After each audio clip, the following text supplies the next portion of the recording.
friends, let's go ahead and finish Revolutionary War on Wednesday, Magic Treehouse book number 22 by Mary Pope Osborne. See what George Washington does. Chapter 9, Flash. All aboard, one of the rowers called. Jack and Annie hurried down the steep riverbank. They climbed back into the boat. The crew pushed away from the shore. The boat started back through the icy, turning waters of the Delaware River. Jack was freezing in the sleet and snow, but he didn't worry about that now. He was thinking instead about how they had helped George Washington. He was thinking about how they had helped keep history on its course. Jack felt great. When they got to the riverbank, Jack and Annie jumped out of the boat. "Thanks," Jack yelled to the rowers. With the wind at their backs, Jack and Annie took off through the blizzard. They ran down the icy bank of the Delaware River. Thunder rumbled in the snowy sky. Lightning zigzagged over the woods. "How will we ever find the treehouse?" cried Annie. "I don't know," said Jack, "but don't worry, we'll find it." He felt very confident now after meeting George Washington, after being thanked by George Washington. He and Annie ran on through the rain and the snow and the sleet. They ran along the riverbank until a bright flash of lightning lit up the sky. Then Jack saw it. The treehouse was directly to their left, high in a tall tree covered with snow. "Over there," he shouted. Jack and Annie ran toward the edge of the woods. In the dark house, Jack looked up, searching for the treehouse. Lightning hit the woods again. Jack saw the rope ladder flapping wildly in the wind. He grabbed it. "Annie," he called. "Here," she said. "Let's go," he said. They climbed up the swing ladder and scrambled into the treehouse. They were soaking wet and covered with slush and snow. Annie grabbed the Pennsylvania book.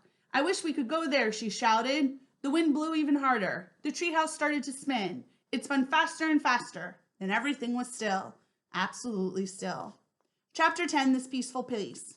Gray early light spilled into the treehouse. Birds sounded in the woods. The summer wind felt warm and gentle. Jack and Annie were wearing their nice dry clothes again. "Oh man," said Jack, "it's good to be home." "Yeah," said Annie, sighing, "back in this peaceful place." Jack pulled the captain's letter out of his pack. He turned it over. He was addressed to Molly and Ben Sanders, Apple Tree Farm, Frog Creek, Pennsylvania. "Molly and Ben lived on a farm near these woods over 200 years ago," said Jack. Annie gently touched the letter. "Your dad is going to make it home, kids. He misses you," Annie whispered, as if she could send comforting words back through time. Jack carefully placed the special writing from the Revolutionary War next to the writing from the Civil War. "Look," said Annie. She picked up a note lying in the corner. It said simply, "Come back on Tuesday." "Another message from Morgan," said Annie. Jack smiled. He pulled on his pack. "See you on Tuesday, treehouse," he said. He started down the rope ladder. Annie followed. In the early daylight, they ran through the Frog Creek woods. Then they ran down their street. They climbed onto their porch and rested against the railing. They looked out at the dawn sky.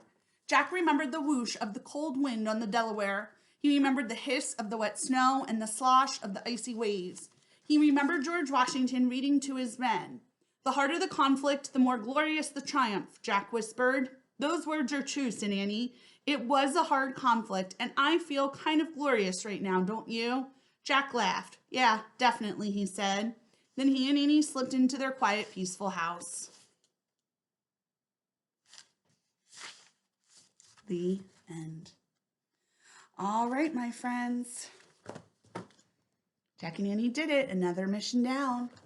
On Monday, we'll start reading Chapter Treehouse number 23, Twister, on Tuesday. Till then, keep reading, friends.